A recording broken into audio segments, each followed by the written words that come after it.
Yeah, I mean, as soon, it's funny because anytime the production people call me, there's always that hesitation in their voice, like, oh man, should we call him? Do we want to bother him? Or, this was a no-brainer for me. As soon as they told me that they wanted me to narrate, I was immediately, yes, this is a project that I want to be involved in.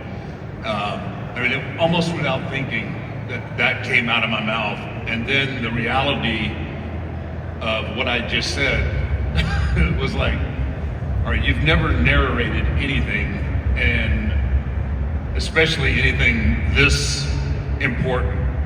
And, because not only for Wyndham, not only for his fans that this have to go really well, but also obviously for the family.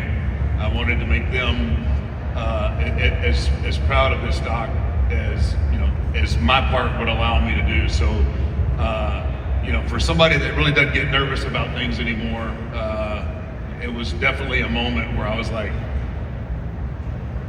what have you got yourself into? But still, I never waned. It was always something that I was just honored that they called me to be a part of this.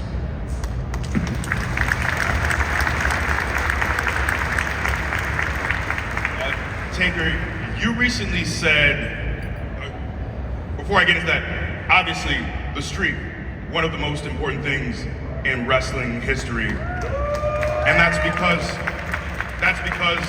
of the mystique you have, the way you carry yourself as a performer. You recently said that you wish Bray was the one to break the streak. Can you tell us why? Well, I mean, immediately when Bray came on the scene, and then there was already comparisons. My character obviously being one of a really dark origin, and then although I think Bray Wyatt had even so many more layers than my character did. I mean, his was really, really deep and touched on so many different emotions. So it was,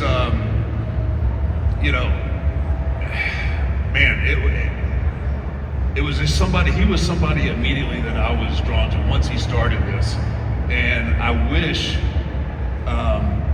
obviously it was at the end of my run in my career. I wish I could have been around a little more. Not that he needed my help, but there was a lot of times where I was, I'd be sitting at home and I'm still coming to grips with that part of my career being over, and then watching Wyndham do his thing, and it's like, man, I would love to have my hands, on part of that. And it was, he was just. It was so special because it was just, there was so much comparison. And I think if it would have done anybody, like I've mentioned it many times, I don't think Brock needed the win. Roman maybe, but Roman obviously, when he got his win on me, it didn't mean anything.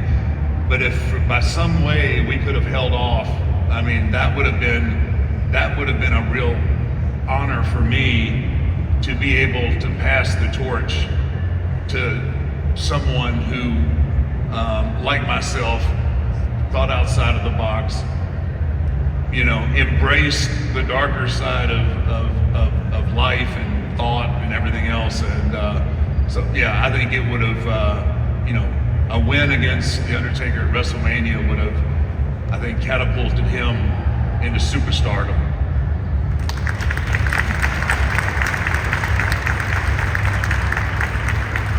And speaking of passing the torch, you have this passing of the torch moment with Wyndham at Raw 30, where you famously whisper something into his ear. Now you mentioned before that that's something that you want to keep between you and Wyndham, so we don't necessarily need to get into that, but can you talk about that moment, what it meant to you, and why you chose to have it then with Wyndham? Well, it goes on the same premise. I wasn't gonna have another chance to pass that proverbial torch. And at that point, you know, I never know when I'm going to be on TV again, when, if ever. So I knew it was my opportunity.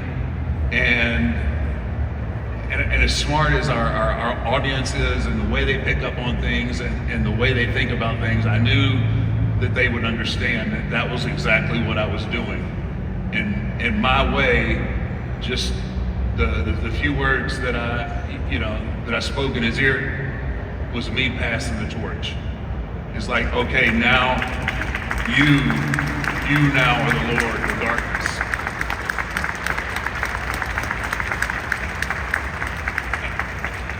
Can you give us some thoughts on, so you talk so much about your creative process and Wyndham's creative process.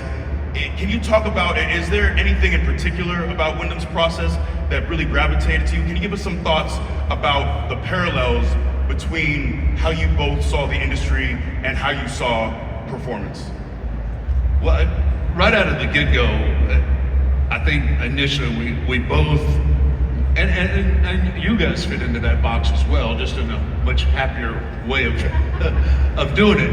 But and I've heard the other panelists speak of this is thinking outside of the box. What happens so many times with talent, they look and see at the top of the page whatever they're doing, and then they try to emulate that, and it never comes off natural, and it's this kind of a regurgitated thing that you've already seen.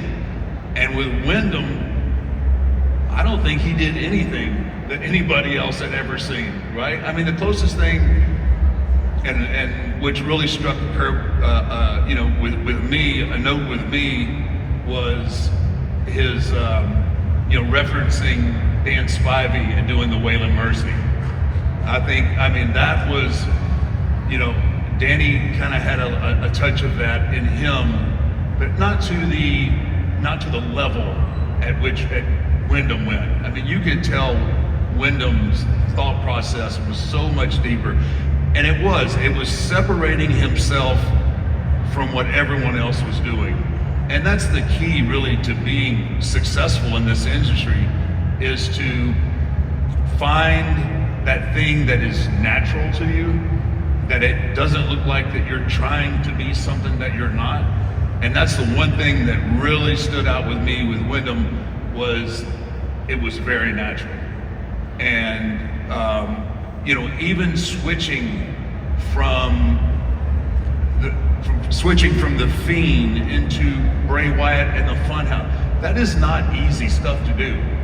Those are levels, and you have to be so sharp and understand your character and what your message is so well to pull something off like that. Not everybody can do that. It really is. He was gifted in the sense of understanding his character and what he was trying to present.